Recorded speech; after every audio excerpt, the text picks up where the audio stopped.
সুখে সুখে সে তওবা করে ক্ষান্ত হয়, তওবা না করে। আর যখন কোন মুসলমান যার ঈমান কমজোর, আরেককে পথভ্রষ্ট করে দিয়ে শয়তান যখন পথভ্রষ্ট করে দিয়েছে, বাস সে শয়তান তার ভিতরে ঢুকে দিয়েছে, তখন যদিও সে ক্লিয়ার হয়ে যায় তবুও থাকে, কিন্তু যখন সাসপেন্ড হয়ে যাবে তখন কিন্তু এই অপশনটা থাকবে না তার জন্য, তখন কেটে যাওয়া মকুফ হয়ে যাবে।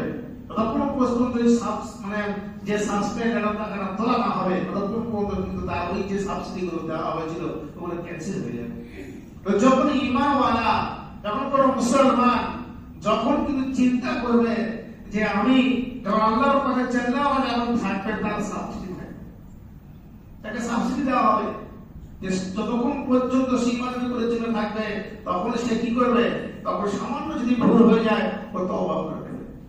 আর যখন এই ঈমান থেকে যখন সরে যাবে, যখন তার এই রাস্তা থেকে যখন সরে যাবে, তখন শয়তান তাকে গ্রাস করবে, আর তখন তার সমস্ত কাজের শয়তান সামনে করবে, চুরি করাবে, গুনাহ করাবে। তার তখন সে মনে করছে যে এটা আল্লাহ তো বলেছে যা কাজ করো, আমরা যখন লা ইলাহা ইল্লাল্লাহ বলি, হ্যাঁ মুহাম্মদ রাসূলুল্লাহ সাল্লাল্লাহু আলাইহি ওয়াসাল্লাম বলি, তবে আল্লাহ থেকে হয় কিন্তু করি 100% আল্লাহ থেকে, যা কিছু হয় আল্লাহ থেকে হয়, হ্যাঁ এটা আমার বিশ্বাস করি।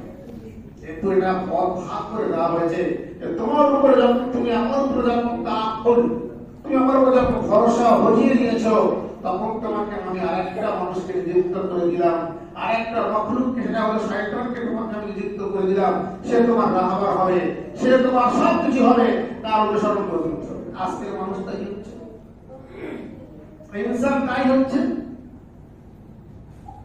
দেখা যাচ্ছে নবী যত এসেছিলেন 1 লাখ, নবীর 1,40,000 কিংবা 2,24,000 পয়গম্বর এসেছিলেন এই মানুষের হেদায়েতের জন্য। মানুষ যখন পথ ভুলে গিয়েছিলেন তখন মানুষের সদা রাস্তা, ইহদিনাস সিরাতাল মুস্তাকিমের রাস্তার উপরে চলার জন্য নবীরা তাদেরকে গাইড হিসেবে ব্যবহার করেছে। আল্লাহ পাক তাদেরকে রাস্তা দেখিয়েছে যে তোমরা এদিকে সরে এসো, রাস্তা ভুলে গিয়েছে।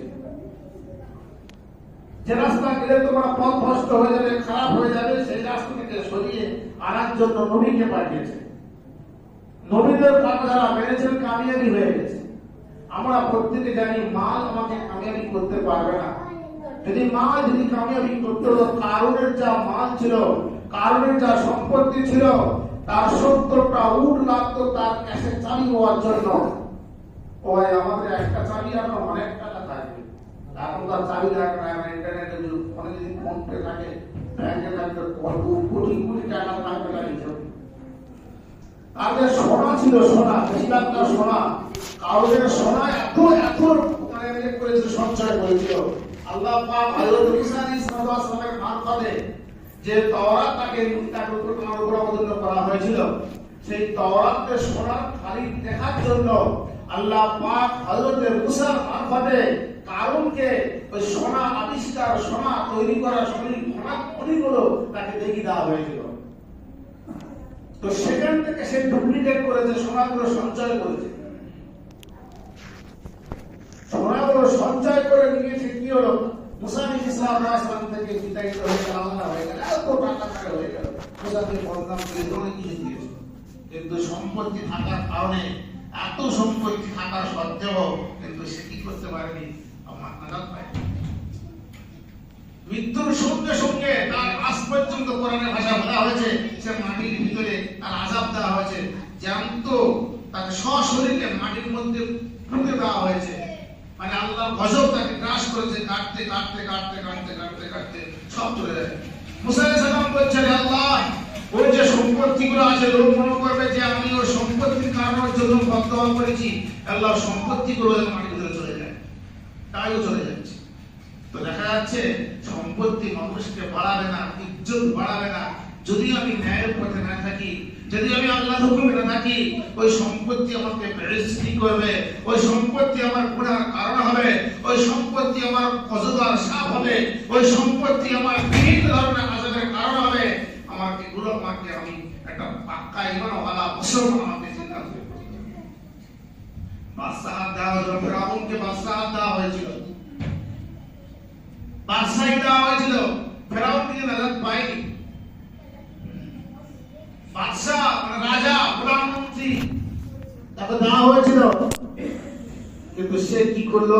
মুসা আলাইহিস সালামের বিপরীত করলেন, আল্লাহর বিপরীত চললেন। তো তার শাস্তি ফেরাউন আজ পর্যন্ত মিশরে জাদুঘরে সে এখন পর্যন্ত সে পড়ে আছে।